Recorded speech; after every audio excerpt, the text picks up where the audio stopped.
3-wire system na pumasok sa service entrance, 3-wire system na papasok sa unit. So kailangan alam din nila yung kung paano i-babanding jumper, kung sa meter ba or dun sa panel mga lodi. Yung galing dyan sa cup na yan, sa entrance cup, pababa dito. So yan yung service entrance. Bali 2 wires na papasok dito, 3 wires na lalabas na mga lodi. Iyon yung pinakang service drop. Galing doon papunta dito service drop. So merong banding jumper na kailangan, especially sa mga line to ground mga lodi. Kung hindi kayo naka-jumper dito, pwede nyo gawin yan. So ang 2 wires na galing ng service drop. Kaya mga lodi, ituloy tayo sa ginagawa natin. So tinutuloy lang natin yung yung dito sa service entrance. Nilalagyan natin ng ng grounding rod. So 8 feet yung required sa mga ganito. So ito is 4 feet lang to. So makita nyo naman to sa lugar. Dito sa lugar na to, mabasa dito sa lugar na to. Kaya pwede na rin itong 4 feet na tumunod. So ibabaon natin to. Ilalagay natin tong connector niya, itong connector na to, para ma-terminate natin yung ground na galing dito sa bus bar. Kasi yung ground niyan, makita nyo yung puti. Yung puti, yun yung bumaba sa service drop, then dumiretso dun sa grounding bus bar. Yung grounding bus bar na yan, ilalagay yan natin dito sa rod na to. Kung babaon ba? Wala na sigurong matatamaan yan dyan. Subukan mo yun na. Wala palang palagay na dito. Pero mababaon ba? Bumabaon. Sige, iba mo kasi pag hindi kaya, ito na lang. Medyo matigas yung So ang gagawin natin, wala tayong pambala na dito. Napapasok sana ito. Itong ito papasok. Magagawa tayo ng pipe na papasok dito. Na papasok dito sa na to, sa rod na to. Para i-jackhammer niya lang pababa yan ng pababa. So yun ang hanapin natin, yung pang dito, yung kakasya dito sa mga sukat to 10 siguro 10 mm. So ayun mga lodi, so hanap muna tayo ng pambaon. So ayun mga lodi, so saan ba dapat inilalagay yung grounding mga lodi? So yung grounding dun sa system, ang system grounding na sinasabi natin, katulad nito mga lods, ayan. Yan ay bali secondary nung system sa provider. Yan yung system nila, yung secondary yan. So pag bumaba dito sa service entrance, yun yung pinakang service drop. Galing doon papunta dito service drop.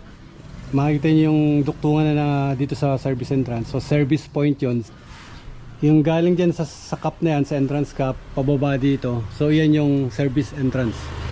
So service entrance, bumaba ng main cutout. So main cutout para lang mag on and off dito sa gutter na to mga lods. So switching siya ng gutter.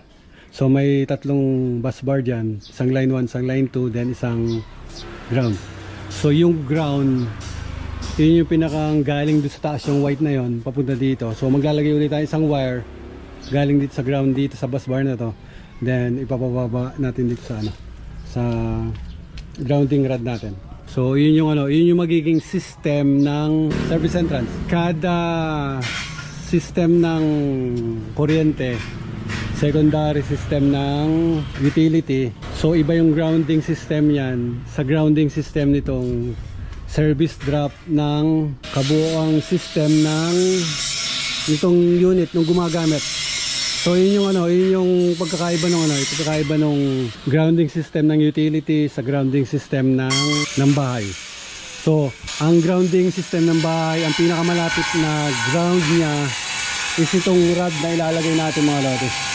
So yan yung pinakamalapit na na point ng grounding na naka-ground dito sa bahay. So may mga nagtatanong paano kung wala yung grounding rod. So kung may wire kayo galing ng panel nyo papunta dito sa system ng service entrance nyo, so yung kung may ground fault ang sa loob ng bahay, may ground fault, lumalayo yung lumalayo yung grounding na fault nung bahay, pumupunta pa dun sa pinakamalayo na kung saan yung may pinakamalapit na service utility grounding. Kaya nagpapalagay ang utility ng grounding rod para ito yung pinakamalapit na grounding nung bahay mga lodi. So yung grounding fit, ang trabaho niya is parang iyan yung magpaparallel dun sa taong makakahawak nung fault mga lodi. So kung ang fault ay yung sa washing machine, nahawakan nyo yun at walang grounding yung washing machine, so ang tendency yung ground fault is dediretso sa katawan nyo papunta dun sa ground kasi nakaano kayo sa ground. So kung merong grounding yung washing machine, so hindi kayo makakuryente man kayo is hindi ganun kalakas mga lodi. Yung kuryente ng ground fault is dediretso yun dun sa ground wire papunta dito sa grounding rod na nakaparallel dun sa taong humahawak nun. So ang tendency is nagkakaroon ng parallel path ang fault papunta dito sa system. So tumutuloy kasi yung ground fault dun sa ground pag nakakapitan ng tao. So ang tendency magiging parallel path lang ang tao at saka yung grounding rod para hindi makuryente yung tao. Kumbaga sa yung ground fault is dediretso na dun sa ground wire papunta dun sa system. So yun yung gamit ng ground rod and yung mga grounding mga lodi. So yun yung dapat meron dun sa kada bahay. Kaya makikita nyo lagi pag may service entrance, nagpapalagay sila ng grounding rod para yun yung pinakamalapit na grounding dun sa bahay. So nagta-travel yung fault, mas mabilis mag-travel ang fault dun sa wire ng ground papunta dun sa grounding mga lods. Sa service entrance, kailangan natin mag banding jumper mga lods. So merong banding jumper na kailangan, especially sa mga line to ground mga lods, sa mga line to ground na system. So itong system na ito is line to line. Makita nyo tatlong wire, then isang white wire.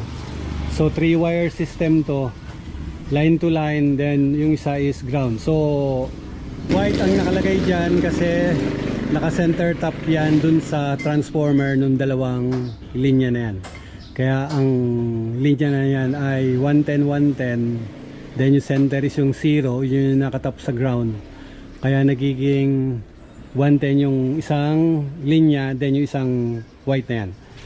Then pag dalawang 110, yung dalawang black, so 220. So ganun yung system nung sa Meralco mga lodi. So yung banding jumper nun is hindi na tayo nagbabanding jumper. Magbabanding jumper lang tayo pag walang grounding yung system. So katulad nito, may bumaba ng grounding dyan. So 3 wires na yan, line 1, line 2, then isang ground. So 3 wire system na pumasok service entrance, 3 wire system na papasok sa unit. So 3 wires na yan, iwawalay na line 1, line 2, then ground. So 3 wires. So pag line to ground ng system, so dalawang wire, so sinasabi nila line to ground, isang conductor na hot, then isang grounding conductor. So sa electricity, sinasabi ko nga, coming out from the source, then returning from the source. So yun yung gana ng electricity. So mapa line to line yan or mapa line to ground.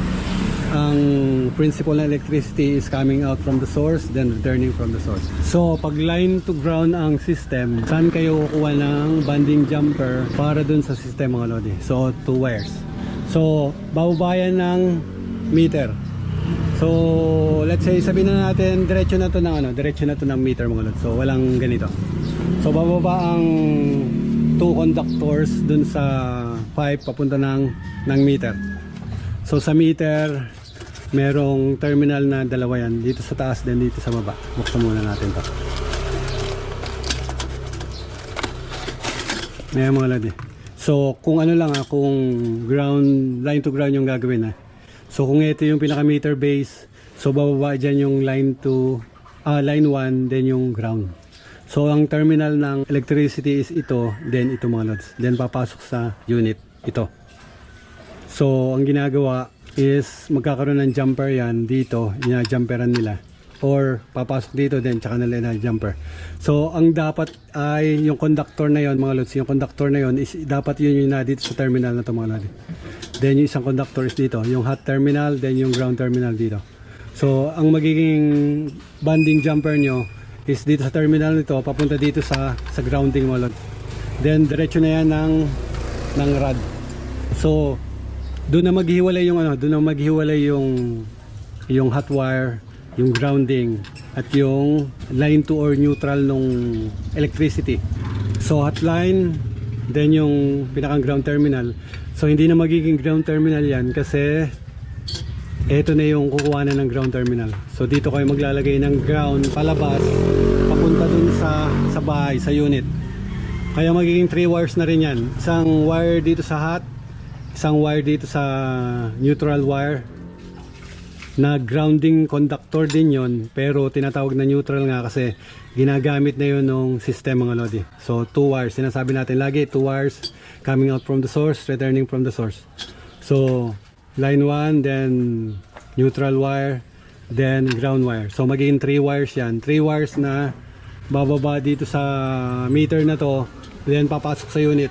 So ganun dapat ganun dapat yung sistema ng pagpasok ng wire dun sa bahay mga lodi. So conductor 1 or yung hot line, conductor 2 yung neutral line, then magja-jumper papunta dito sa ground, papunta sa pit, sa grounding rod para sa ground. So magiging 3 wires na yan, magiging 3 wires na. So yung 3 wires na yun yung papasok sa unit. So, bali 2 wires na papasok dito, 3 wires na lalabas na mga lods. So, yun dapat yung system. So, nangyayari kasi ay pagdating doon sa panel, kunyari, sabihin na natin may panel, ito sabihin na natin may panel. So, nag-jumper na dito, then bumaba dyan, bumaba sa pit. Then, pumasok to sa bahay, itong dalawang conductor na to, pumasok sa panel ng bahay.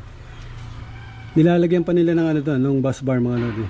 So, doon sila naglalagay ng bus bar ng grounding, then bus bar ng neutral, then bukod yung sa hot wire na galing dito sa meter base mga lods. So dapat isang beses lang mangyayari yung bonding jumper mga lods.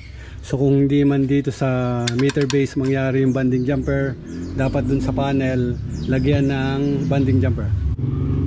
So kung naka-banding jumper na kayo dito sa meter base, huwag na kayo mag-banding jumper dun sa panel mga lods. Itakbo nyo na ng 3 wires sa mga lodi. So kung nandito yung isang wire nyo, kung nandito yung isang wire, ang isang wire is i-grounding nyo na yan, patakbo dun sa bahay nyo sa panel mga lods. So 3 wires ang tatakbo sa bahay. Huwag na kayo mag-banding jumper dun sa panel. Kasi 3 wires na yung lumabas dyan, 3 wires na kailangan nyo na dun sa yun na dun sa panel. So line 1 or hot wire, line 2 or neutral nyo, then yung ground, 3 wires na. So hindi na pwede mag-jumper doon ng banding para lang sabihin na merong grounding. So pwede nyong gawin yon kung hindi kayo naka-jumper dito mga lods. Kung hindi kayo naka-jumper dito, pwede nyong gawin yon. So ang 2 wires na galing ng service drop dito bababa, sa dito, then sa dito. So 2 wire na bababa dyan, 2 wire na papasok dun sa unit, sa panel. Kung 2 wire yung pinasok nyo sa panel, dun kayo magkaroon ng banding jumper ng line 2 or neutral nyo. Then magja-jumper kayo dun sa bus bar na para sa grounding mga lods. Maglalagay kayo ng bus bar ng grounding or ng terminal. Then dun yung ilalagay yung grounding pit. So yun yung yun yung system na dapat kung hindi kayo magja-jumper dito. So pag hindi kayo nakapag-jumper dito, pwede kayo mag-jumper dun sa panel nyo. Then yun yung gagawin nyo. Kung 2 wires yung bumaba sa meter, 2 wires ang pumasok sa panel, dun kayo magja-jumper para maging 3 wires yung na yun, yung panel na yun. Then yun na yung magdi-distribute ng line 1, ng neutral nyo, and ng grounding nyo. So magiging 3 wires na yung pag-distribute sa sa mga outlet and sa mga ilaw yung mga lodi. So yung mga lodi, so ganun yung ganun yung system na sa grounding mga lodi. So dapat alam din natin yung pag so kaya nga natin binablog yan para malaman din ng tao kung paano nga yung, especially doon sa gumagawa din ng sa mga gumagawa nagtatrabaho ng ganito mga lodi. So kailangan alam din nila yung kung paano i-banding jumper, kung sa meter ba or dun sa panel mga lodi. So yun yung dapat na alam nung gumagawa mga lodi. So uwi na, alas 5 na yata. Yeah. So yun lang, ganun lang yung pag ng banding jumper mga lodi.